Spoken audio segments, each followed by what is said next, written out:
Selamünaleyküm arkadaşlar. Farabi Online Dershanesi'ne hepiniz hoş geldiniz. Bu videomuzda sizlerle birlikte 5. ünitemizin B ve C kısımlarını geçiyoruz. B ve C kısımlarında dil bilgisi konumuz olarak isim ve soru cümlelerinde dolaylı anlatımdan bahsetmiş olacağız. Ünite 5 Harikalar Diyarı. B. Mimari sanatsal harikalar. Gidip gitmediğini bilmiyorum. Olup olmayacağı bilinmiyor. Yapıp yapmadığını sordum. Bekleyip beklemeyeceğini sordum. Dün onun eve gidip gitmediğini bilmiyorum. Öğrenciler sınavın olup olmayacağını bilmiyorlar. Ayşe'nin alışveriş yapıp yapmadığını sordum. İkbal'e beni okulda bekleyip beklemeyeceğini sordum şeklinde birkaç cümle örnek verilmiş arkadaşlar. Beşinci ünitemizde daha çok genel kültür konularına değinilmiş ve bu genel kültür konularını kitabımızda okuma metninde ve hazırlık çalışmalarında vermiş arkadaşlar. Şimdi okuma metnimizde Taç Mahal'den bahsediliyor. Taç Mahal, Hindistan'ın Agra kentindeki Yamuna Nehri'nin doğusunda 75 metre yüksekliğinde saf mermerden yapılmış bir anıt mezardır. Taç Mahal'i Şehzade Hürrem adıyla bilinen Hint Türk İmparatoru Şah Cihan 1631'de doğum sırasında ölen eşi Ercüment Banu Begüm'ün anısına yaptırmış. Taç Mahal adı ise Begüm'ün lakabı olan Mümtaz Mahal'den gelmektedir. Prenses Mümtaz 1593 yılında doğmuştu ve İranlı bir soylunun kızıydı. Gerçek adı Ercüment'ti ve göz kamaştırıcı bir güzelliği vardı. 15 yaşındayken geleceğin imparatoru Şehzade Hürrem'le nişanlandı. 5 yıl sonra astrologlar tarafından belirlenen tarihe göre 20 Mayıs 1612'de düğün yapıldı.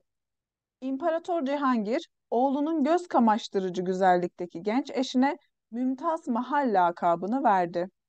Şehzade Hürrem, İmparator Cihangir'in ikinci eşinden olan üçüncü oğluydu. Yakışıklı bir aristokrattı. Pürüzsüz bir teni, kahverengi gözleri, düzgün bir burnu ve çok düzgün kesilmiş sakalları vardı. Güçlü bir hafızaya ve keskin bir zekaya sahipti. Modern bir tarihçi, Şehzade Hürrem'in eşi Mümtaz Mahal'e sonsuz bir aşk duyduğunu söylüyordu. Çiftin 14 tane çocuğu oldu. Fakat bunlardan yalnızca 7'si yaşayabildi. İmparator Cihangir öldükten sonra Şehzade Hürrem tahta oturur oturmaz tüm erkek akrabalarının öldürülmesini ya da sürülmelerini emretti. Bundan sonra barış ve demokrasi içinde geçecek 31 yıllık saltanat dönemi başladı. Tüm güzellikler sonsuza dek yaşasa da dünya ölümlülerin dünyasıydı ve güzeller güzeli Mümtaz Mahal 1631 yılında doğum sırasında yaşamını yitirdi. İmparator bitkin bir durumdaydı. Eşinin cenaze töreni sırasında müzik çalınmasını kesinlikle yasakladı. Renkli giysilerini çıkarıp beyaz yaz giysilerini giydi. Bir süre halkın önüne çıkmadı ve imparatorluğun hiç öneminin kalmadığını ve bundan sonra yaşamanın bir anlamı olmadığını söyledi. Şah Cihan eşinin yokluğuna alışıp alışamayacağı korkusuyla ömrünü sürdürdü. Onu ölümsüzleştirmek için bir anıt mezar yaptırmaya karar verdi ve Taç Mahal yapımına başlandı. Mümtaz Mahal'in bir başka yerde mezarının olup olmadığı ve Şah Cihan'ın kendi mezarının da Taç Mahal'in karşısına yaptırıp yaptırmadığı ile ilgili söylentiler vardır. Şeklinde Taç Mahal metnimizi okumuş oluyoruz arkadaşlar. Aşağıdaki soruları metne göre cevaplayalım şeklinde bir hazırlık çalışmamız mevcut. Şah Cihan Taç Mahal'i neden yaptırmıştır? Eşinin vefatından sonra onu ölümsüzleştirmek için bir anıt mezar yaptırmaya karar vermiştir. Mümtaz Mahal nasıl bir insandı? Mümtaz Mahal soylu bir ailenin göz kamaştırıcı güzelliği olan bir kızıydı. Şehzade Hürrem tahta çıktıktan sonra ilk ne yaptı ve niçin yaptı? Metne dönüp baktığımızda İmparator Cihangir öldükten sonra Şehzade Hürrem tahta oturur oturmaz tüm erkek akrabalarının öldürülmesini veyahut sürülmesini emretti. Mümtaz Mahal'in ölümü imparatoru nasıl etkilemiştir? İmparatoru çok olumsuz etkilemiştir. Eşinin cenaze töreni sırasında müzik çalınmasını kesinlikle yasakladı ve çok bitkin bir durumdaydı. Renkli giysisini çıkarıp beyaz yaz giysilerini giydi şeklinde cevaplayabiliriz. Sizin bildiğiniz bir anıt var mı şeklinde şahsınıza ait bir soru yöneltilmiş arkadaşlar.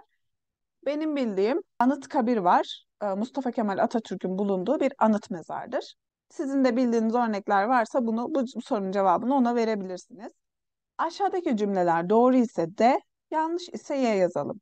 Mümtaz Mahal ile Şah Cihan'ın evlilik hayatı çok güzel geçmiştir. Değerlendirdiğimizde bu sorunun cevabı doğrudur arkadaşlar. Rivayetlere göre Mümtaz Mahal'in anıt mezarları farklı yerlerde de vardır. Bu metne baktığımız zaman da Mümtaz Mahal'in mezarının nerede olduğuna dair çeşitli söylentiler vardır. Ama anıt mezarı farklı yerlerde vardır derse bu yanlış olur arkadaşlar. Mümtaz Mahal'in lakabını Ercüment Banu'ya kocası vermiştir. İmparator Cihangir oğlunun göz kamaştırıcı güzellikteki genç eşine Mümtaz Mahal lakabını vermiştir. Yani burada arkadaşlar metine baktığımızda bu lakabı imparatorun babası eşine veriyor. Bunu yanlış olarak yazıyoruz. Ya siz, dünyada sizin gördüğünüz ve çok etkilendiğiniz başka eserler var mı? Anlatalım şeklinde şahsınıza yöneltilmiş bir soru mevcut. Soru cümlelerinde dolaylı anlatım arkadaşlar. Daha önceki videomuzda doğrudan anlatım ve dolaylı anlatımdan bahsetmiştik.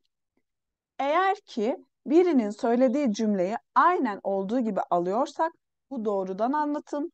Eğer o cümleyi kendi yorumumuzu katarak diye açıklıyorsak burada dolaylı anlatım söz konusu oluyordu. Annem bana okula gittin mi diye sordu cümlesi doğrudan anlatımdır arkadaşlar. Başkasının söylediği cümleyi tırnak içerisinde alıp doğrudan anlatım yapmış.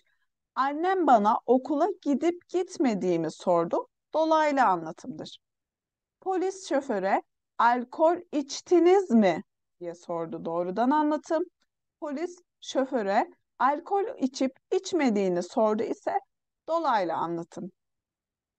Eda Seda'ya benimle alışveriş yapmaya gelir misin diye sordu. Başkasının dediği cümle aynen alındığı için doğrudan anlatım. Eda Seda'ya onunla alışveriş yapmaya gidip gitmeyeceğini sordu. Dolaylı anlatım.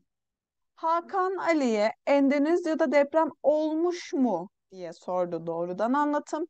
Hakan Ali'ye Endonezya'da deprem olup olmadığını sordu. Dolaylı anlatım.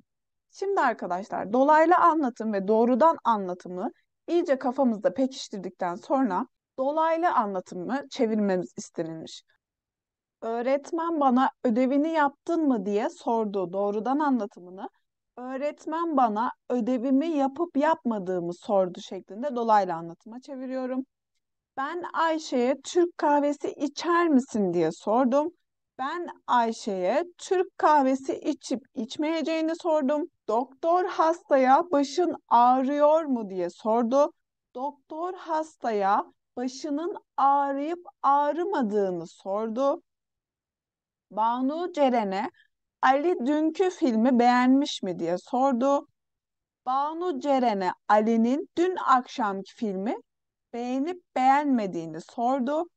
Arkadaşım bana ne zaman mezun olacaksın diye sordu. Arkadaşım bana ne zaman mezun olacağımı sordu şeklinde doğrudan anlatımları dolaylı anlatıma çevirdik arkadaşlar. Şimdi ise arkadaşlar aşağıdaki cümleleri doğrudan anlatıma çevirelim. Yani bize verilen örneklerde dolaylı anlatım söz konusu. Bizim bunu doğrudan anlatıma çevirmemiz istenilmiş. Ben Selin'e bu keki onun yapıp yapmadığını sordum. Ben Selin'e bu keki sen mi yaptın diye sordum. Bu doğrudan anlatımdır. Arkadaşım bana yarın sinemaya gidip gitmeyeceğimizi sordu. Arkadaşım bana yarın sinemaya gidecek miyiz diye sordu. Melis Barış'a Japonya'da ekonomik kriz olup olmadığını sordu. Melis Barış'a Japonya'da ekonomik kriz var mı diye sordu. Annem babama tatile gidip gitmeyeceklerini sordu. Annem babama tatile gidecek miyiz diye sordu. Öğretmen bana İstanbul'u beğenip beğenmediğimi sordu. Öğretmen bana İstanbul'u beğendiniz mi diye sordu. Annem kardeşime akşam yemek yiyip yemeyeceğini sordu. Annem kardeşime akşam yemeği yiyecek misin diye sordu. Zeynep Fatma'ya Mehmet'in adresini bilip bilmediğini sordu. Zeynep Fatma'ya Mehmet'in adresini biliyor musun diye sordu. Arkadaşım bana yarın kendisine yardım edip etmeyeceğimi sordu. Arkadaşım bana yarın yardım edecek misin diye sordu şeklinde verilen dolaylı anlatımlı cümleleri doğrudan anlatıma çevirdik arkadaşlar. Yazma metni, konuşma metni şeklinde 5. ünitemizin B kısmını sonlandırmış bulunuyoruz arkadaşlar. Ve B2 kitabımızın 5. ünitesinin C kısmı. Burada ise arkadaşlar dil bilgisi konumuz olarak isim cümlelerinde dolaylı anlatımdan bahsedeceğiz. Harikalar Diyarı. Ünite 5C teknolojik harikalar. Olduğunu öğrendim, olduğunu duydum, olduğunu biliyor musunuz? İlk bilgisayarın çok büyük olduğunu öğrendim. Japonya'da depremi önceden haber veren hassas bir makine olduğunu duydum. Uzayda yaşamın mümkün olduğunu biliyor musunuz şeklinde birkaç cümle verilmiş arkadaşlar. 5. ünitemizin C kısmının konusu teknolojik gelişmeler. Hazırlık çalışmasında sizce en ilginç buluş hangisi? Bir şey icat etseydiniz ne icat etmek isterdiniz? Sizce resimdeki icatlar hangi ihtiyaçlardan dolayı ortaya çıkmıştır? Konuşalım şeklinde bir hazırlık çalışmamız verilmiş arkadaşlar. Bunu siz bireysel olarak değerlendirebilirsiniz. Şimdi ise okuma metnimizde ilginç icatlar başlığı altında bir metinimiz mevcut. İlginç icatlar, damar bulucu. Kan alırken yaşanan en büyük sıkıntı damarı bulamamaktır. Hemşirelerin en büyük sıkıntılarından birisi olan damar bulma işlemi işi için artık tehlikesiz bir yöntem var. Özel bir ışıkla damarların nerede olduğunu görebilmenin artık mümkün olduğu açıklandı. Kıyafetleri giymeden deneyin. New York'taki Bloomingdale's dükkanında yeni bir teknoloji test ediliyor. Müşteriler aynanın önüne geçip istedikleri giysinin üzerlerinde nasıl olduğunu görebiliyorlar. Bu uygulama 3 boyutlu kıyafet görselleri ayna benzeri bir ekrana yansıtıyor. Karşısına geçenler kıyafeti giymiş gibi kendilerini görebiliyor. Telefon açan bitkiler. NYU Üniversitesi'nin üzerinde yaptığı proje sayesinde bitkiler sahiplerini arayabiliyor. Bitkiniz susuz kaldığında bitkinin üzerinde bulunan özel bir cihaz sizi arayarak size haber veriyor. Aslında çok basit olabilecek bu fikrin canlı ama konuşamayan bitkileri anlamak için oldukça enteresan bir yöntem olduğu deneylerde kanıtlandı. Koltuklu alışveriş sepeti. İşten çıktınız, çok yorgunsunuz. Süpermarkete gidip alışveriş yapmanız gerekli. Yapmanız gereken tek şey bu alışveriş sepetinden edinmek. Neden mi? Resimde de görüldüğü gibi yorulduğunuzda oturup dinlenebiliyorsunuz. Kadınlar için koruma ceketi. Bayanları saldırıdan korumak için tasarlanmış bir ceket. Hemen elinin altında kumandayla yönetilen bu ceket kendisini tutana elektrik şoku veriyor. Uykuyu algılayan araba. Bir araç firması sürücünün uykusunu algılayan arabalar üretmeyi planlıyor. Uykuyu algılayınca ne olduğunu merak mı ediyorsunuz? Uykusuzluğu gidermenin tek yolu uyumak. Başka yolu yok.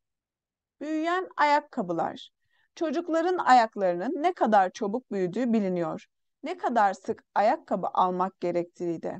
Bir ayakkabı şirketi 3 numarayı da aynı anda kapsayan bir ayakkabı olacağını ve daha az masraf yapılacağını açıklamış. El kullanmadan taşınan şemsiye. Elinizi kullanmadan taşıyabileceğiniz bir şemsiye. Elimiz doluyken gerçekte böyle bir şeye ihtiyaç duyarız. Mesela bir elinizde kitaplarınızı, diğer elinizde çantanızı tutuyorsunuz. Bu durumda böyle bir şemsiyeye ihtiyacınız olacak. Anahtarı unutma derdine son. Artık anahtarımı unuttum derdine son. Sadece parmağınızı göstererek kapıyı açabileceksiniz. Film sahnelerinin gerçek olduğunu söyleyebilirsiniz. Bu sistemin 25 ayrı parmak izi için hafızası olduğu ve yanılgı ihtimalinin ise milyonda bir olduğu söyleniliyor. Şeklinde okuma metnimiz verilmiş. Aşağıdaki cümleler doğru ise D, yanlış ise Y yazalım şeklinde bir hazırlık çalışmamız verilmiş. Koltukta alışveriş sepeti çocuklar için düzenlenmiş. Bu nedir? Yanlıştır arkadaşlar. İşten çıktınız, yorgunsunuz. Alışveriş merkezine gitmek istiyorsanız bu sepet sayesinde dinlene dinlene gidersiniz şeklinde açıklama veriliyordu. Uykuyu algılayan araba uykusuzluğu gideriyor. Metne baktığımız zaman bu ifade de yanlış bir ifadedir. Çünkü uykusuzluğun tek ilacı uyumaktır. Damar bulucu ile kan almak artık çok kolay. Metne baktığımızda bu ifade doğrudur. Çünkü hemşirelerin çok fazla sıkıntı yaşadığı bir konudur. Bloomingdale's dükkanında uygulanan teknoloji sayesinde insanların kıyafetleri denemesine gerek yok. Bu da metine göre doğru bir ifadedir. Yapılan 3 boyutlu teknoloji sayesinde aynada bizim o kıyafetleri giymiş görüntümüz yansıyor. Telefon açan bitkiler insanları evdeki acil durumlarda arıyor. Bu yanlıştır arkadaşlar. Bitki kendi su durumunda insanları uyarıyor. Sizce metindeki en faydalı cihaz hangisi, en faydalı icat hangisidir? Neden şeklinde şahsımıza ait bir soru yöneltilmiş. Bence en faydalı icat uykuyu algılayan araba olduğunu düşünüyorum. Siz de en çok sevdiğiniz icatı söyleyebilirsiniz. Dil bilgisi konumuzda ise isim cümlelerinde dolaylı anlatım. Annem bana evde misafirler var dedi. Gördüğünüz gibi evde misafirler var cümlesi bir isim cümlesidir. Bunu dolaylı anlatıma çevirirsek annem bana evde misafirlerin olduğunu söyledi. Bu bir isim cümlesidir. Evde misafirler var dedi. Doğrudan anlatım. Annem bana evde misafirlerin olduğunu söyledi. Dolaylı anlatımdır. Cem Hakan'a bende para yok, sende var mı diye sordu. Doğrudan anlatım. Cem Hakan'a kendisinde para olmadığını söyledi ve Hakan'da para olup olmadığını sordu. Bu dolaylı anlatımdır. Müşteri garsona kahvem çok soğuk dedi. İsim cümlesi. Müşteri garsona kahvesinin çok soğuk olduğunu söyledi. Bu ise arkadaşlar dolaylı anlatımdır. Şimdi ise aşağıdaki cümleleri örneklerdeki gibi dolaylı anlatıma çevirmemiz istenilmiş. Doğrudan anlatım verilmiş, bizden dolaylı anlatım isteniliyor arkadaşlar. Babam bugün çok meşgulüm dedi. Doğrudan anlatımını babam bugün çok meşgul olduğunu söyledi şeklinde dolaylı anlatıma çeviriyorum. Cemre kendimi çok iyi hissediyorum, çok mutluyum dedi. Cemre kendini çok iyi hissettiğini ve çok mutlu olduğunu söyledi. Mehmet artık işsizim. Geçen hafta işten ayrıldım dedi. Doğrudan anlatımını Mehmet işten ayrıldığını ve artık işsiz olduğunu söyledi. Memur Hasan'a bugün git, yarın gel. Bugün çok yoğunuz dedi. Memur Hasan'a çok yoğun olduklarını ve yarın gelmesi gerektiğini söyledi şeklinde dolaylı anlatım yapıyorum. Bankacı müşteriye yarın banka kapalı, ödeminizi bugün yapın dedi. Doğrudan anlatımını bankacı müşteriye ödemesini bugün yapmasını, yarın bankanın kapalı olacağını söyledi. Doktorlar sebze yemekleri hafif ve sağlıklıdır diyor. Doğrudan anlatımını doktorlar sebze yemeklerinin hafif ve sağlıklı olduğunu söylüyor şeklinde dolaylı anlatıma çevirebiliriz arkadaşlar. Ve böylelikle 5. ünitemizin arkadaşlar sonuna gelmiş bulunuyoruz. Evet arkadaşlar 5. ünitemizi de böylelikle tamamlamış bulunuyoruz. Bir sonraki videomuzda B2 kitabımızın son ünitesi olan 6. üniteye giriş yapacağız arkadaşlar. Hepiniz kendinize dikkat edin. Allah'a emanet olun. Görüşmek üzere.